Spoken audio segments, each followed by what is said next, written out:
اعوذ باللہ من الشیطان الرجیم بسم اللہ الرحمن الرحیم۔ کلام امام الزمان علیہ الصلاۃ والسلام، روزنامہ الفضل انٹرنیشنل، جمعۃ المبارک 1 دسمبر 2023۔ فرمایا، صادقوں کی صحبت ایک روح صدق کی نفع کر دیتی ہے۔ صحبت میں بڑا شرف ہے، اس کی تاثیر کچھ نہ کچھ فائدہ پہنچا ہی دیتی ہے۔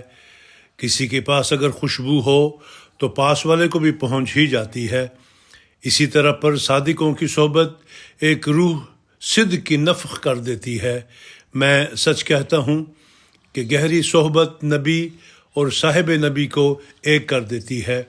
یہی وجہ ہے جو قرآن شریف میں کونوا مع الصادقین سورہ توبہ آیت نمبر 119 فرمایا ہے۔ اور اسلام کی خوبیوں میں سے یہ ایک بے نظیر خوبی ہے کہ ہر زمانہ میں ایسے صادق موجود رہتے ہیں۔ ملفوظات جلد 8 صفحہ نمبر 315 ایڈیشن 1984۔ فرمایا، قرآن شریف میں آیا ہے، قد افلح من زکاہا الشمس آیت نمبر 10۔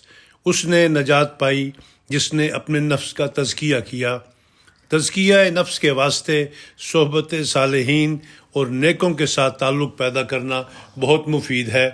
جھوٹ وغیرہ اخلاق رذیلہ دور کرنے چاہیے، اور جو راہ پر چل رہا ہے اس سے راستہ پوچھنا چاہیے۔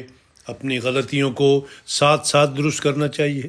جیسا کہ غلطیاں نکالنے کے بغیر املا درست نہیں ہوتا، ویسا ہی غلطیاں نکالنے کے بغیر اخلاق بھی درست نہیں ہوتے۔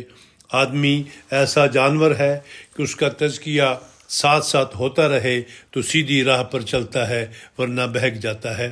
ملفوظات جلد اول صفحہ نمبر 463 ایڈیشن 1984۔ دو چیزیں ہیں، ایک تو دعا کرنی چاہیے، دوسرا طریق یہ ہے کہ کونوا مع الصادقین توبہ 119۔ راست بازوں کی صحبت میں رہ کر تم کو پتہ لگ جاوے کہ تمہارا خدا قادر ہے، بینا ہے، سننے والا ہے، دعائیں قبول کرتا ہے اور اپنی رحمت سے بندوں کو سدھا نعمتیں دیتا ہے۔ ملفوظات جلد 6 صفحہ نمبر 62 ایڈیشن 1984۔ خدا سے وہی لوگ کرتے ہیں پیار جو سب کچھ ہی کرتے ہیں اس پر نثار۔ اسی فکر میں رہتے ہیں روز و شب کہ راضی وہ دلدار ہوتا ہے کب۔